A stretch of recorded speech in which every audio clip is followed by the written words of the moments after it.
Before we begin, here's how to earn continuing professional education credit for attending this session. Gain valuable insights by attending the podcast, then complete the assessment test to download your certificate. To do this, follow these simple steps. Click on the link in your description to access the session. Create a free account and attend the podcast. After the podcast, take the assessment test and download your certificate. It's easy, and it's free. We highly recommend checking out our subscription.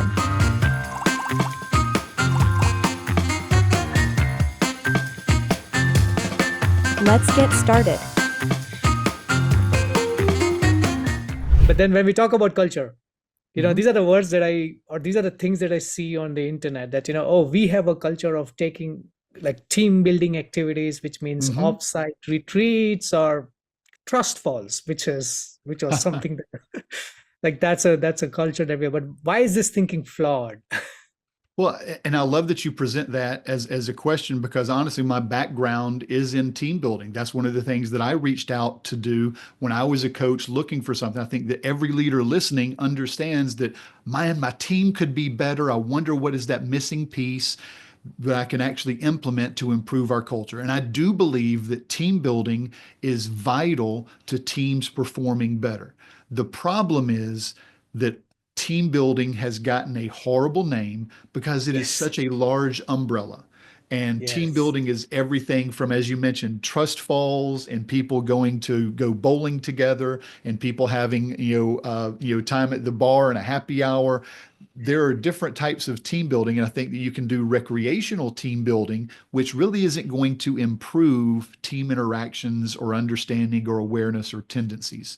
Again, Absolutely. Culture is the behaviors that are allowed and repeated. And if you want to change behaviors, you need to change the beliefs behind the behaviors, which means you need to change people's awareness of themselves through experiences. And I think that certainly there's a little bit of bonding that occurs in those recreational team building experiences. But I think that oftentimes they're more fluff than they are actually something that is fuel for better team building and better team performance and interactions. On the other side of that umbrella is what I try and focus on in my trainings and events and programs, Saul, and that is, what is the profitable fluff?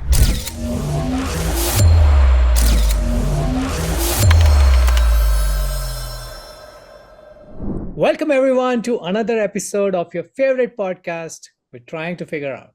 I'm your host Saul, and today we're going to be diving into a topic that every business leader, entrepreneur, and team manager should care about: team culture. A high-performing team isn't just about talent and strategy, it's about culture. And a sticky culture is what separates great teams from good ones. But what does that really mean? Joining me today is Sean Glaze, a teamwork expert, speaker, and author who has worked with thousands of organizations to strengthen communication, accountability, and team engagement. Sean, welcome to the show. Saul, I'm pleased to be here. Looking forward to sharing some information that our listeners and viewers can apply to see their teams improve their performance. Absolutely. It's a pleasure to have you, and welcome to our viewers. If you have any questions for Sean, please put those questions in the comments on LinkedIn or on YouTube.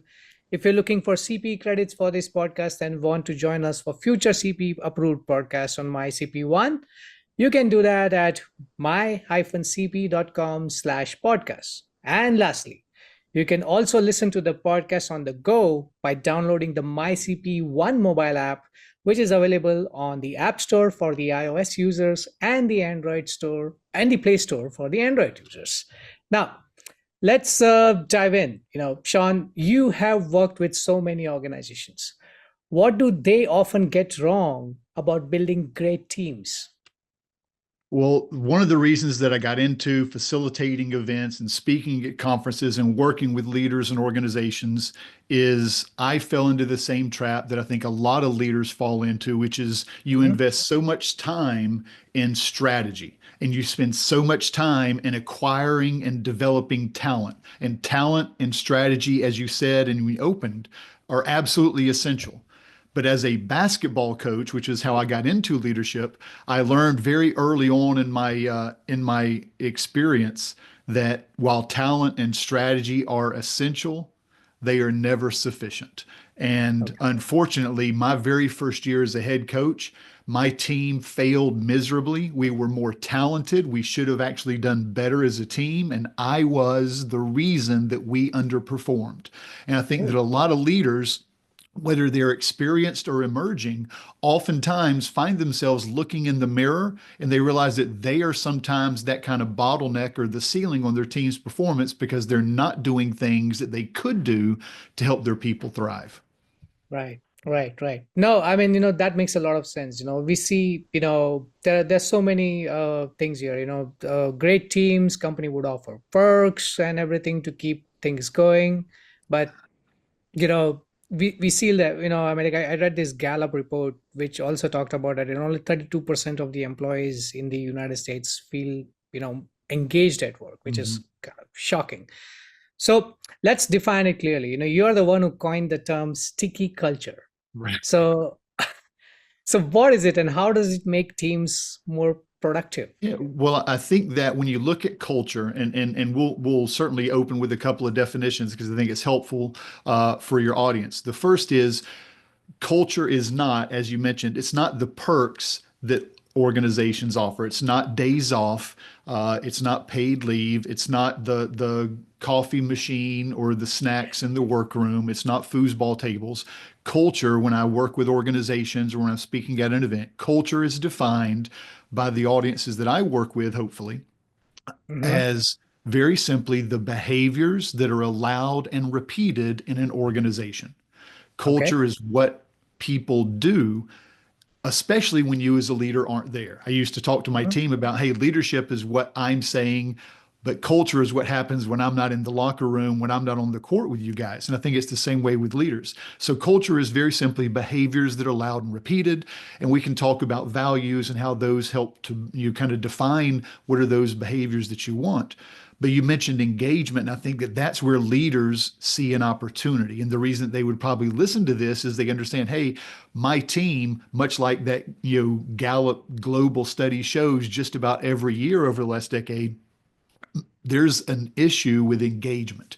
And engagement, when I talk with organizations, when I work with teams, engagement I would define as how much your people care about the results that their efforts are contributing to. And I think a lot of times leaders do a poor job of connecting the dots between what their team member sees as their role and then how that's actually impacting someone or something that that individual cares about.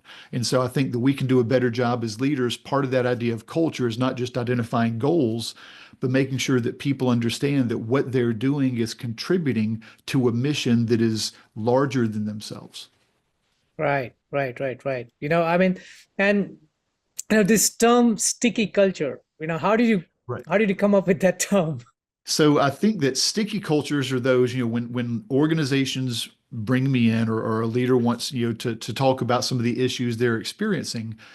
The issue is that they want, and again, a leader's job is really two things when you boil it down. They need results and they need retention, right? Yes. And so a sticky culture is about what are those insights? What are those simple and useful and meaningful and actionable insights that you first as a leader can have and that you can share with your team so that people aren't just better in their roles, but they appreciate and want to stay in those roles because you're focusing upon what I'll call loyalty anchors or those things that leaders can put in place so their people don't just enjoy being where they're at, but they thrive in those roles where they are. Absolutely. At the end of the day, it's all about growth, right? I mean, and if the leaders are not able to see that, that's a problem in itself. And I mean, I remember a Harvard Business Review article which talks about that, companies with strong culture, they see almost like 4 times revenue growth as compared to those who do not. But then, and you work with so many organizations, help them shape their cultures, make it better. So could it be possible for you to share an example of an organization that has built a sticky culture the right way? Do you want to earn CPE credit? Take this course of MyCPE ONE to earn free credit. Click the link in the description to get started. Well, I think that building a culture is not just a one-time training, and it's not Okay. just something that they're going to pick up at a conference or something that's going to happen, over the course of 1 or 2 days. I think that building a Mm-hmm. sticky culture is a process that you undertake. And when I've coached leaders, whether it's with, worked with a leader a few years ago at John Deere, I've worked with leaders, as you mentioned, at a number of different organizations. But the listeners here, I think that the key is culture isn't something you can change. Again, it's you're not going to build an Olympic weightlifter's body after one workout, right? The idea Yes. is, as a speaker or a trainer, we can go in, we can outline, here are the things that you can focus on, but you've got to go ahead and make that commitment to doing those daily workouts. And I Right. think that our job as a speaker or a coach or a trainer is to make sure that the leaders and the teams understand what is the outline of those steps that they can commit to following so that they are better team members, so that they're better leaders, and that so together they build a culture based upon the things that I share with them. And so to answer your question, I think we can, at least at a 40,000 foot level, I mentioned that culture is basically the result of 5 areas of focus. And when I Okay. work with leaders, oftentimes those 5 areas of focus, they're really good at 1 or 2 of those, sometimes even 3 or 4. But in just about every one of those conversations I have with teams or leaders, there's at least one of those 5 areas that they've neglected or they've not given enough attention to. And that sometimes ends up being that area of culture that is sabotaging some of the team performance. And those 5 areas, again, in my book, Rapid Teamwork, I kind of go through and I share a story that kind of contains the content of those 5 areas of culture. The first is goals. We need to make sure we're defining goals and how that affects each of our people. What is that meaningful mission that people care about? The second Mm-hmm. is relationships. How do you establish trust and build an appreciation for the people on your team and what their challenges and what their strengths are? The third is expectations. How do you establish values and standards and commitments on a team? The next is where a lot of leaders sometimes struggle, and that is having accountability conversations and making sure that you as a team understand it's not a question of if things are going to go sideways or there's going to be an issue, but when it occurs, how are we going to handle those conversations that we need to have to maintain the standards that we defined?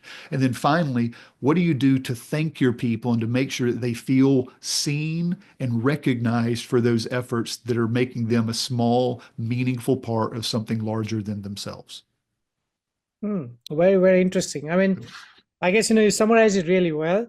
And as I'm listening to you, I am also having that thought going through my mind that how much of these am I actually doing? Right. And like you mentioned, it's an everyday practice. It's a long-term marathon. It's not a Mhm. sprint or a one-time thing that I can just put it on a paper, give it to people and expect everybody to follow through. It's something Right. that I consistently practice as a leader and bring it forward. And with this thing that you mentioned in your book, you have identified these core areas, Mhm. and I think I also read in I read on while I was researching about you, I read about you're also defining some pillars for a strong team, like teammates, coachability, leadership, and culture. Mhm. You know, so can you give me a quick overview of that? Yeah, when you talk about sticky cultures, obviously we just kind of went through, what do you need to focus on as a leader? And you probably hear my dog in the background who is a little bit upset that he's not getting his lunchtime walk. Uh, but but those 5 areas of culture are what I talk about in Rapid Teamwork. Rapid Yes. Teamwork is one of the 4 books that are kind of the defining parts of that sticky culture process that I'll talk with Okay. leaders about. I think that ultimately that ends up being the last area of building a sticky culture is really focusing upon those 5 areas of culture itself, Oh, because the main thing you want to begin with is how do you build winning teammates? How do you make sure that your employees feel like contributors to something larger than themselves? How do you make sure okay. that your employees, instead of just being coworkers, they become teammates who really appreciate the impact that their attitude and actions have on others? After you Mm. go through the winning teammates, the next idea is to make sure how do you help those teammates continue to grow? I think that it is only natural for team members and even leaders ourselves to realize that we've all reached our level of success, whatever that might be for us, because we Yes. were coachable, because we wanted to get better, because we were hungry and humble, and we were ambitious, and we were willing to Yes. listen and seek mentors, etc. But at some point, we become complacent, and we don't want to deal with that next process or platform or the change that's presented to us. And I think Yeah. that getting people who are first winning teammates to then move forward and to remain coachable so that they can weather those kind of storms of change and really stay hungry for growing and committed to improvement instead of complacent. The next is when those people are coachable, ultimately, some of them are going to move into leadership roles. And the Absolutely. issue with new leaders and even sometimes emerging leaders is they don't realize that experience doesn't make you a better leader. Yes. Awareness makes you a better leader. And how do Very you well grow said. your awareness? Exactly. And so how do you Very grow well your said. awareness? I think that involves a different set of skills than what made them the winning teammates that they began as. And then finally, once you become a more effective leader and you have an awareness of not just where your strengths are and how you interact more effectively and have more positive interactions with your team and focus yourself on the things that are going to be most effective in moving your team forward. But then finally, that strategy that you can kind of move up to finally focus to go from stuff to my staff to myself to then the systems that affect all of us. I think the most important system that you build is that of culture. And that finishes kind of the cycle with getting into rapid teamwork and building a great culture with those 5 areas we discussed. Whoa. I mean, that's a lot. That's a lot. Way too much to unpack in just one conversation, right? Yes, way too much to unpack. But let's try. I mean, we'll try our best. Let's break it down one at a time. All right. Pillar one, winning teammates. Right. Now, whenever somebody's in a leadership role, everybody wants it. They expect you to be in that role wherein your team believes in you and everything. But as a leader, the thing that I struggled with, and I think a lot of leaders also struggle with, how do you identify, because, how do you separate a great team player from a mediocre one? What are the traits that you are able to Here's use? yeah, and that is a fantastic question. And I think that when people ask themselves that question, they inherently think of someone that is an example of a great teammate or a winning teammate. And I'll normally open up, and this is a really powerful question. I think that we become better teammates and better leaders when we ask ourselves better questions. A lot of my Yes. training and keynoting is in presenting some of those questions that people can put in their back pocket and take back to their teams so they're better in their role because they're asking better questions. And one of those questions that I think is imperative that really transforms employees into teammates is this. And I'll open up, and I actually used to use it with our basketball athletes, and certainly it Yep. translates into any business or industry. And the question that I'll open an event with sometimes, Saul, is who is the best teammate that you ever had? And as I Mm-hmm. ask you that question, you don't have to have ever been an athlete or involved in sports to answer that Yes. question, because whether it's family, whether it's professional or personal, we've all been in a situation where we have that person that made things better, that was the glue for the group, that was somebody that gave a little bit more effort, had a little bit more of a positive impact. And what I found is when I ask them that question, I'll give them an index card as part of the event, and they write the name on the front of the index card. Yes. That's something that I'll also encourage them later on. Hey, the name on the front of the index card, reach out to that person, make sure that you take just a moment to acknowledge the impact that they had on you and the team, because we don't get enough of that. And that would be a really meaningful moment for that person to know that you honored them with that momentary memory of the impact they had.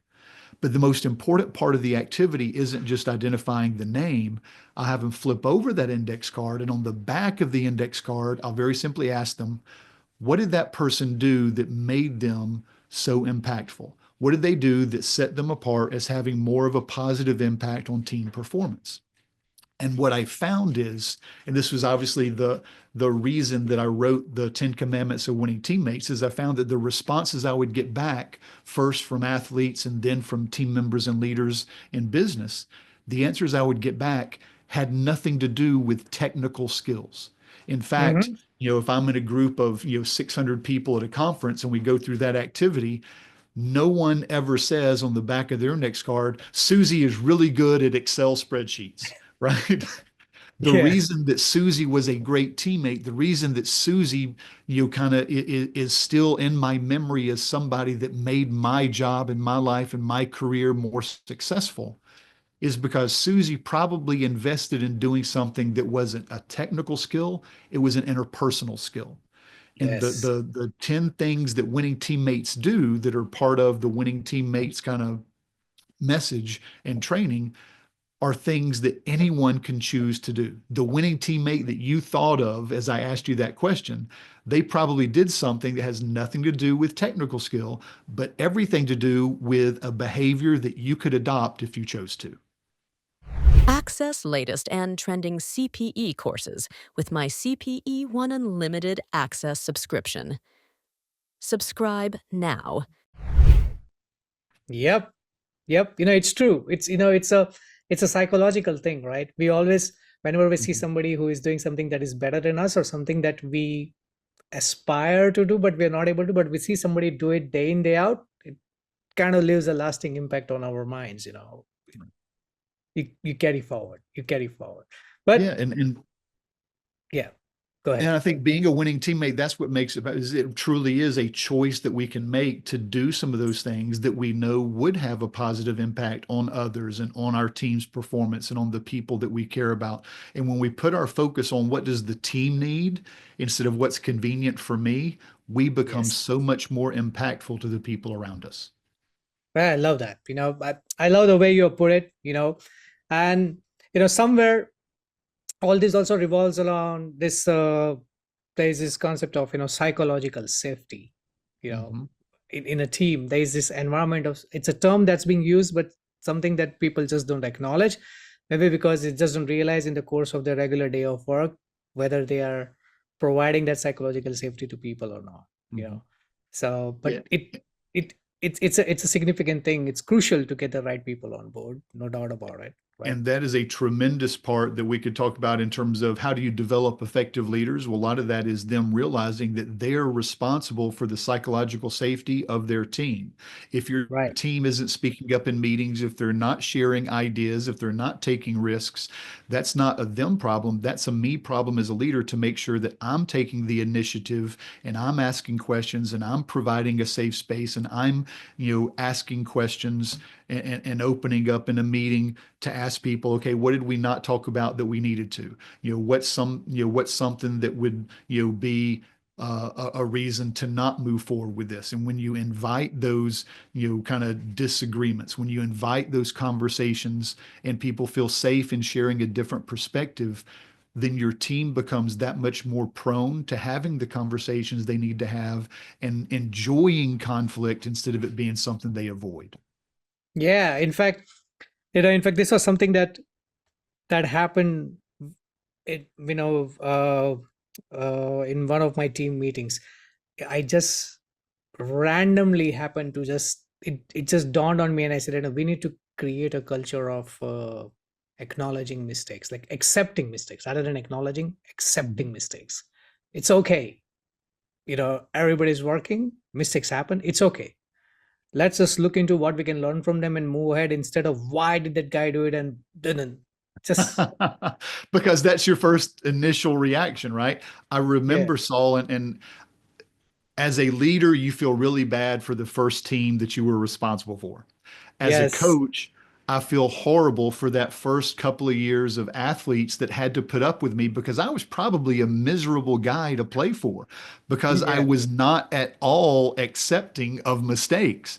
And I Yes. was I was probably, somebody that lorded over just a miserable locker room until you realize I was responsible for the lack of morale. I was responsible for their hesitation and unwillingness to risk because I had basically berated them for mistakes instead of basically having that philosophy that effective leaders do, that every person on our team, including me, is going to be imperfect.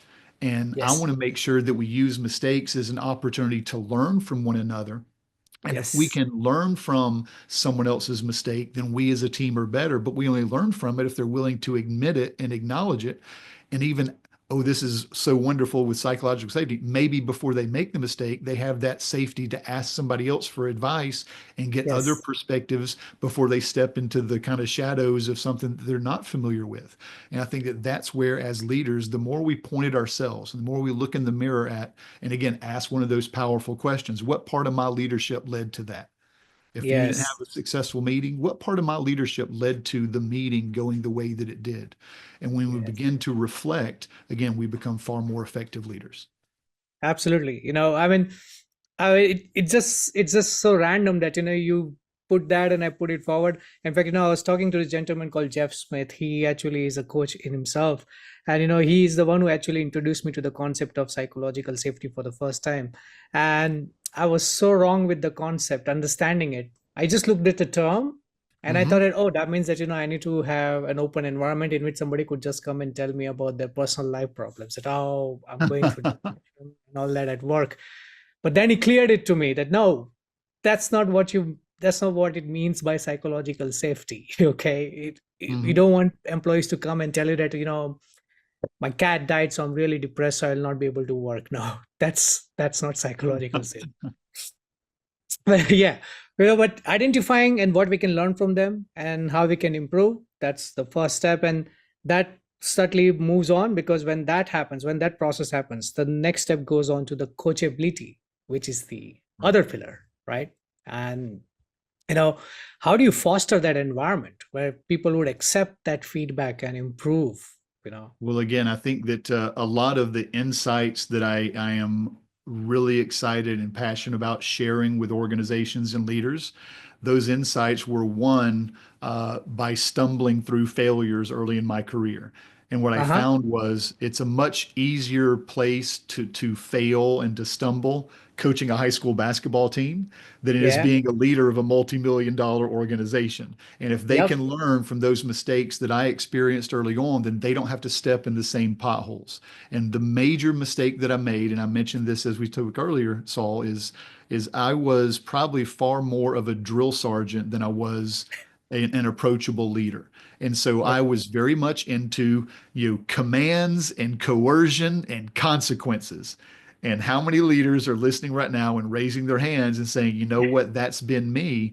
And Yes. and there's absolutely a need for discipline and accountability. And we got to make sure that we're the guardrails for our team. We got to rub Yep. some paint off of the doors of our people and make sure we keep them on the right track, et cetera, et cetera, et cetera. And I was that guy. And I'm not saying that accountability is wrong. It is absolutely imperative that you hold people accountable for those commitments that you agree to. However, I believe that commands and coercion and consequences are far less effective than curiosity and clarity and compassion. Wow.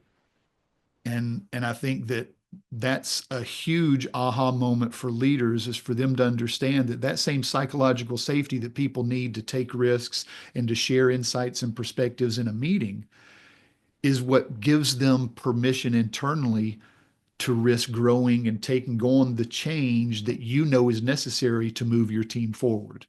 And you can do personality style stuff to be a little bit more aware of how people deal with change. You can certainly have an appreciation of what their tendencies are, but ultimately, if anybody on your team needs to change, first it begins with you.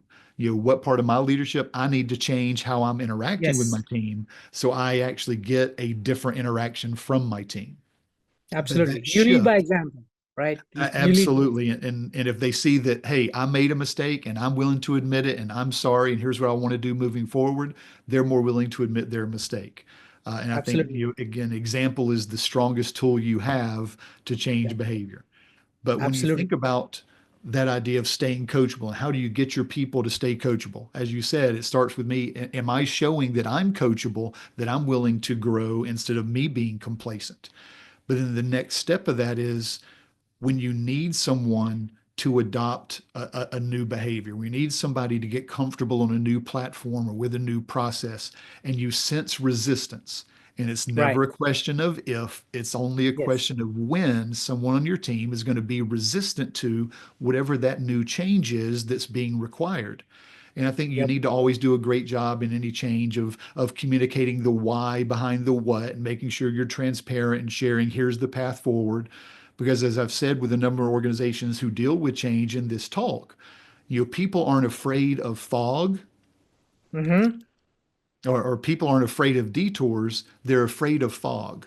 Right. And your job as a leader is to give them clear signs for the detours they're taking and make Yep. sure you're removing the fog of discomfort and not knowing so that they actually feel comfortable with taking on that new platform or process, et cetera.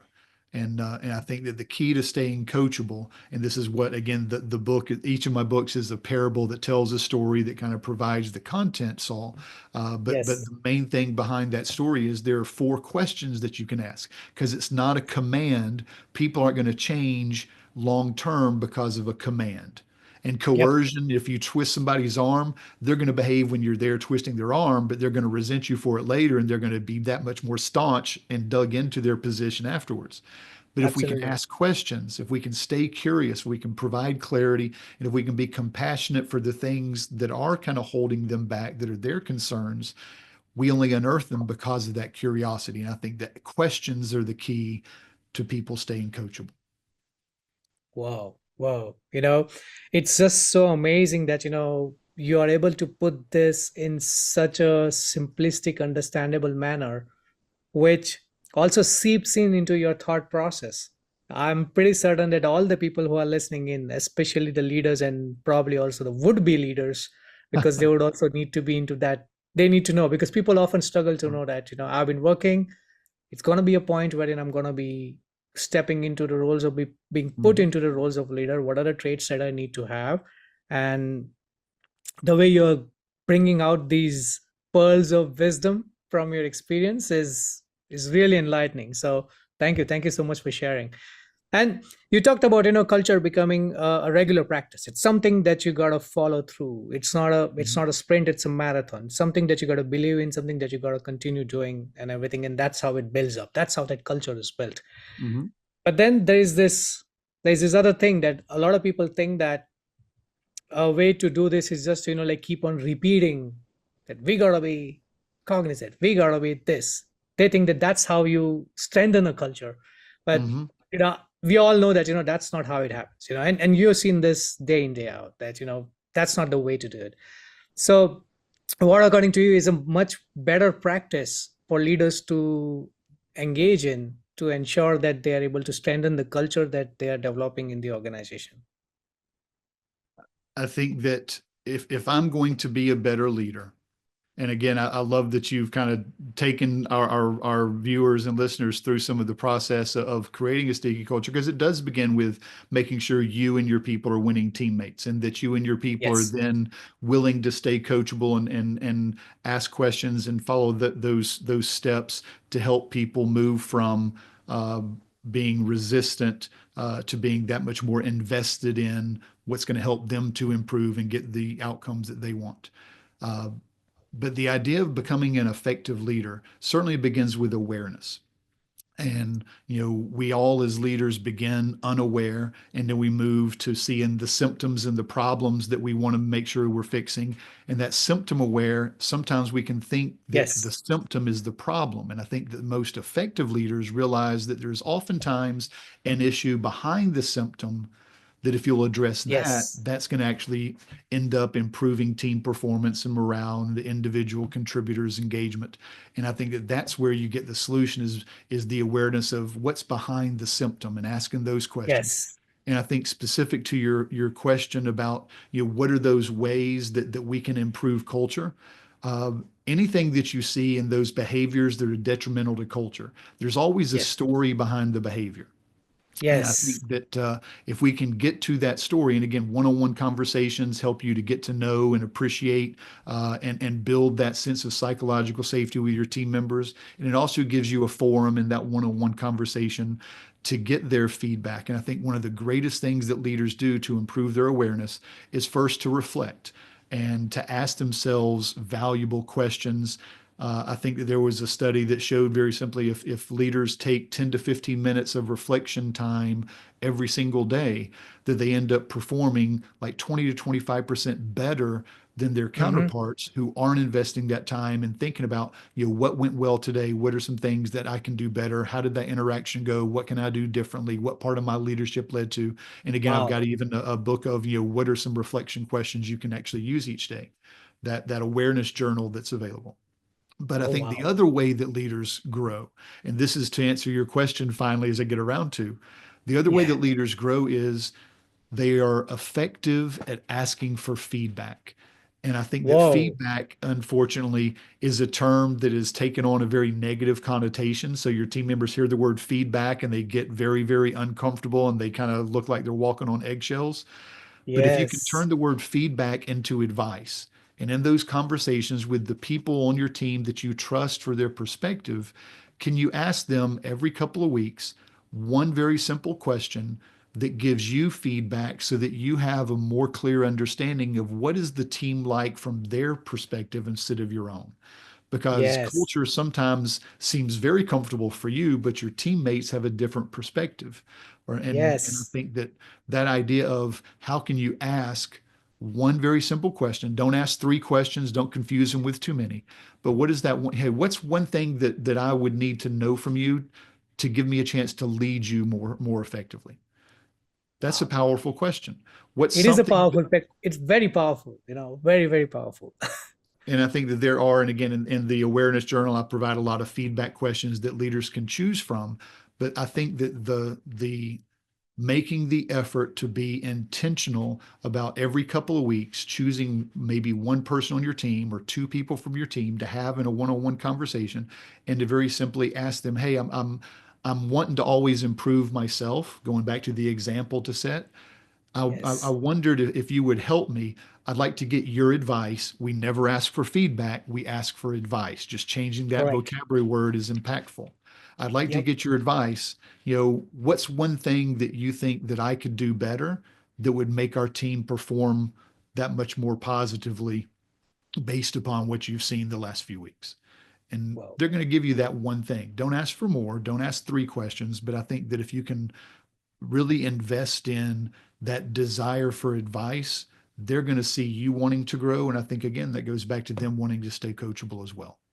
absolutely. Absolutely. I mean, very powerful. What you've just said is so powerful and so thought-provoking. I have no words for it. This podcast is not just a podcast recording, it's a journey of self-discovery in itself. All right. So thank you, Sean. This has been so great. And but I'm just gonna shift the focus a little bit because I don't want people to get so much into their thoughts. But then when we talk about culture, Mm-hmm. these are the words or these are the things that I see on the internet that, oh, we have a culture of taking like team building activities, which means Mm-hmm. offsite retreats or trust falls, which was something that like that's a culture that we have. But why is this thinking flawed? Well, and I love that you present that as a question because honestly, my background is in team building. That's one of the things that I reached out to do when I was a coach looking for something. I think that every leader listening understands that, man, my team could be better. I wonder what is that missing piece that I can actually implement to improve our culture. And I do believe that team building is vital to teams performing better. The problem is that team building has gotten a horrible name because it is Yes. such a large umbrella. And team Yes. building is everything from, as you mentioned, trust falls and people going to go bowling together and people having, time at the bar and a happy hour. There are different types of team building, and I think that you can do recreational team building, which really isn't going to improve team interactions or understanding or awareness or tendencies. Again, Absolutely. culture is the behaviors that are allowed and repeated. And if you want to change behaviors, you need to change the beliefs behind the behaviors, which means you need to change people's awareness of themselves through experiences. And I think that certainly there's a little bit of bonding that occurs in those recreational team building experiences. But I think that oftentimes they're more fluff than they are actually something that is fuel for better team building and better team performance and interactions. On the other side of that umbrella is what I try and focus on in my trainings and events and programs, Saul, and that is what is the profitable fluff? Right? What is that stuff Yeah. that's going to be a meaningful activity? This goes back to sticky cultures. What's going to be something that is a simple and useful and meaningful and actionable insight that can be made memorable because the activity or the conversation or the challenge or the story unearths an insight, and because they remember the activity, they can Yes. remember and apply the insight that's relevant to them and their team. And so when I Wow. customize an event for an organization, a lot of on the front end is our conversations about what are the outcomes you want, because you can't Yes. design an experience unless you know what you want the outcome to be from that experience. And I think that team building absolutely gets a bad name because people sometimes focus upon recreational stuff instead of the intentional, profitable stuff that really does change behaviors. No, absolutely. I mean, like, it's an important point. In fact, I think when we talk about, there's a survey by Culture AMP that found that only like 5% of the employees believe that corporate retreats actually have a lasting impact on Mhm. team dynamics. I mean, so, but then you mentioned about, in culture there were two things. As a leader, one of them is also about retention, right? Mhm. And but it all starts off with hiring the right kind of people into you know the organization. And this is where I think a lot of companies are creating a problem, because they're always focusing on hiring the right kind of people, they're not focusing on culture. So what would happen, and this is something that I think a lot of companies are doing, they're just not realizing it, that what happens when a company focuses only on hiring talent but ignores culture? Well, I do believe that unfortunately there are a number of leaders in basketball and in business that are great at acquiring talent. And Yes. talent is almost always going to be the floor of your success, right? If you Yes. have a great deal of talent, they're going to perform largely to that talent. So as a basketball coach, we've actually played some teams that I felt like my team later in my career was very well prepared, was very much together, was very much connected, went in motivated and playing together, and we had a good culture and we had a good strategy, and we would get beat, not because we weren't doing a good job, but because we played a team that was significantly more talented. So every Yes. organization should absolutely be in the talent acquisition business. You want to make sure that you are hiring and then retaining that talent. And if you have no strategy, again, if I had really talented people, but we had no X's and O's or no scheme, we're going to obviously be sabotaged. And I think the same goes for the idea of culture. I think that culture is that other area that you need. And I think that those three things are what's going to build sustained success for an organization. The problem is, again, how do you retain that talent? Well, I think that you want to make sure, first of all, that you get good people. You want to make sure that you not only hire those good people based upon their skills, but based upon their personality and their values, because values are huge. And when I first start working with an organization, Saul, you want to define their mission. You want to make Yep. sure you clarify their values, and then you can get Hmm. into the standards and the practices and the interactions and the meeting schedule and all the other things that contribute to the culture that you want to build. But if you Yep. don't have a purpose and if you don't have clear values, they're going to be kind of the definition of how we're going to work together and what we're going to stand for and what we're not going to stand for. Then it becomes difficult to make any decision, specifically to make a hiring decision if you don't know what you're hiring for. And so Yes. hiring is part of team building. The other part of team building and culture after you hire them is what are you doing to make sure you're connecting them? And that goes back to building trust and relationships and being intentional about designing opportunities for people to share with each other and to feel that people understand them and their tendencies and their personalities and challenges and desires, et cetera. And the third thing you want to do is, as a leader, is what are you doing to help to develop those people? Because talented people want to grow. The best athletes I ever Yes. had, they wanted to be coached, they wanted to be better, they wanted to be pushed. It's not your Yes. best people who are going to be complacent. And so, what am I doing as a leader to make sure that I continue to develop? Because if you don't help them to grow, they very definitely will be looking to go. Yes. Wow. If we don't help them to grow, they will be most definitely looking to go. And Whoa. let me share, because that is not an original Sean Glaze thought. Julie Winkle Okay. Giuliani is a fellow speaker. She does great work in terms of helping organizations to identify development opportunities. And her book, Help Them Grow or Watch Them Go, is something that I think is a valuable resource for any leader. Wow. Wow. But very thought provoking nonetheless. Thank you. Thank you for sharing that with our viewers. And there was this one more pillar that you talked about, wherein you talked about accountability, because that was one of the pillars to create it. But Mhm. the problem with accountability is that a lot of people don't realize that, when the accountability turns into micromanagement, you know, because it's often getting, Mhm.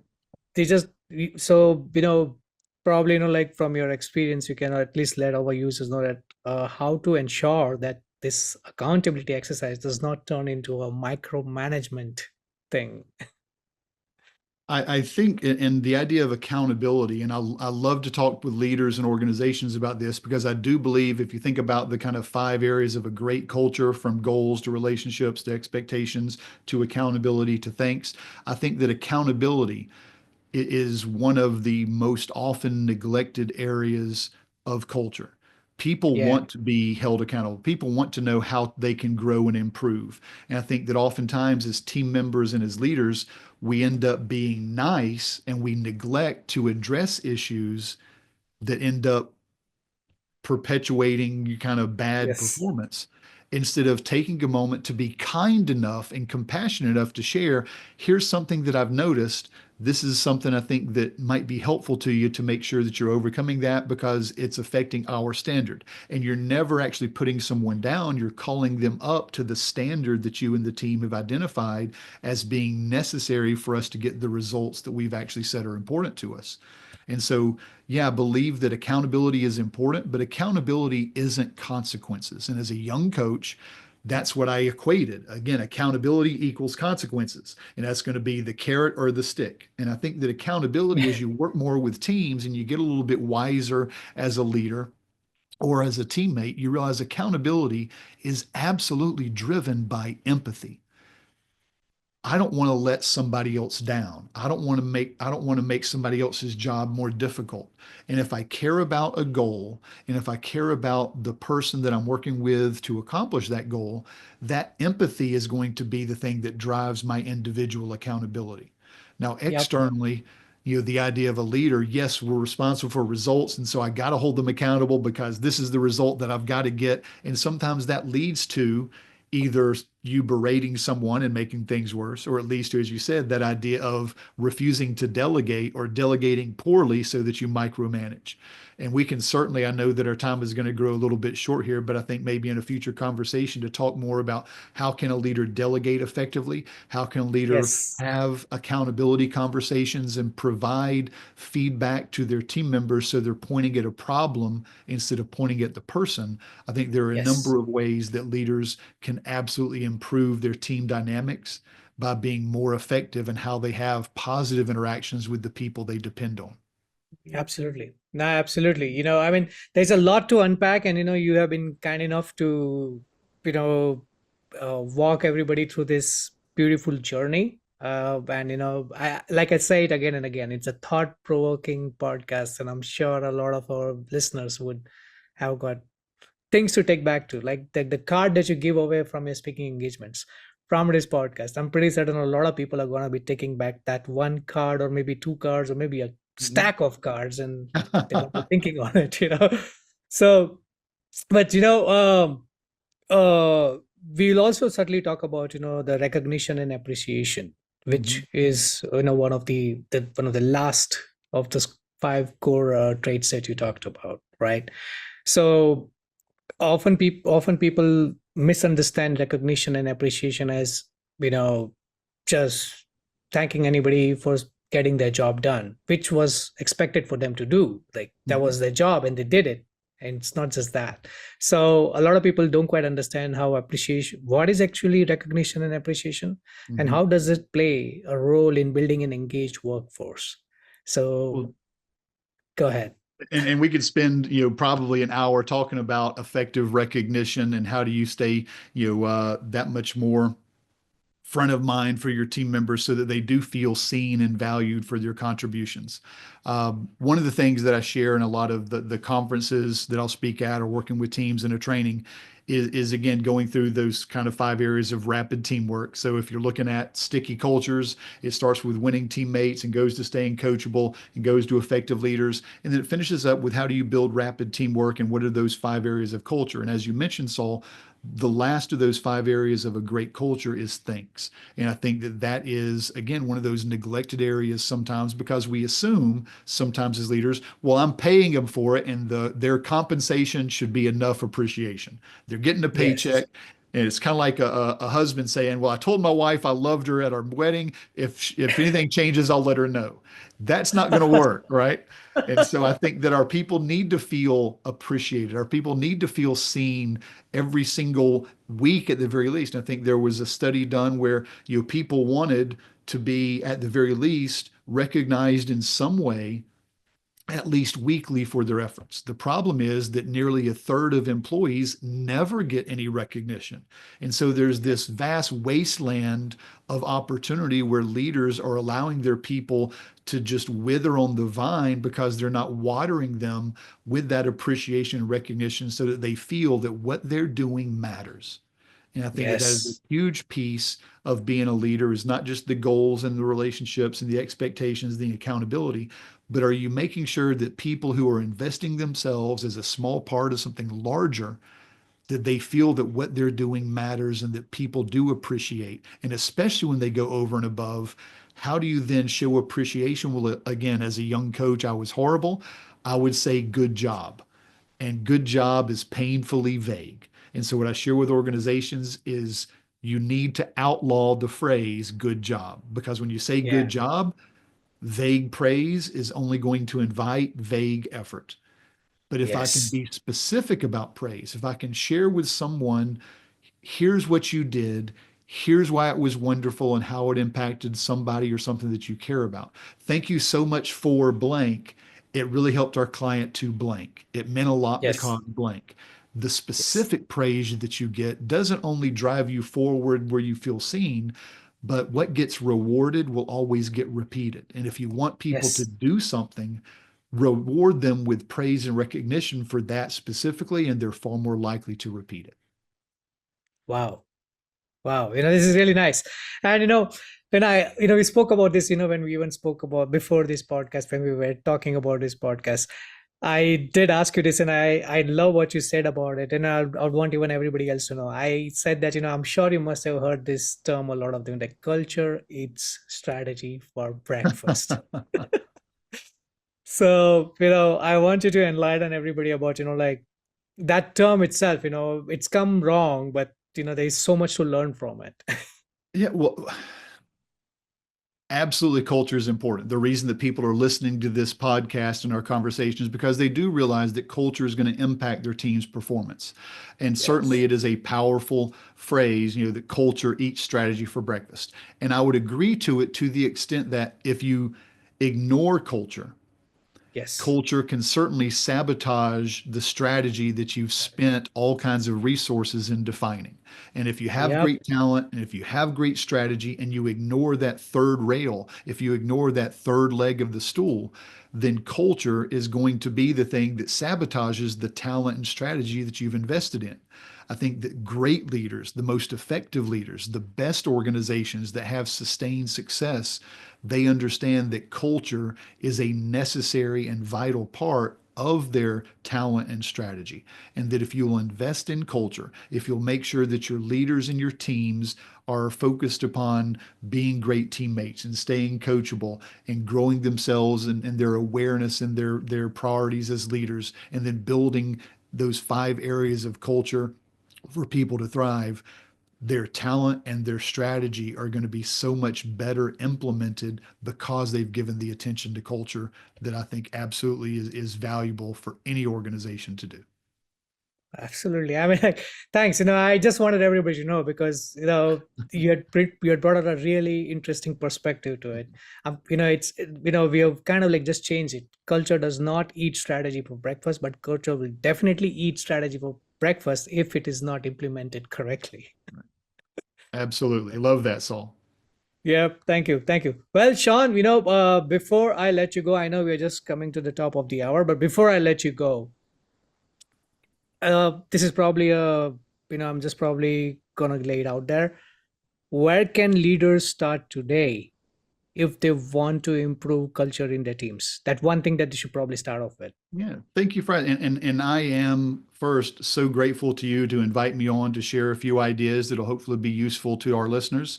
They can find me online at Great Results Team Building or at stickycultures.com. On those sites, there is a place where they can sign up to get access to over 60 resources in my leadership toolbox. And if they sign up there, that's going to give them kind of where to start. It gives them a collection of resources and handouts and activities that they can implement based upon those 5 areas of implementing culture.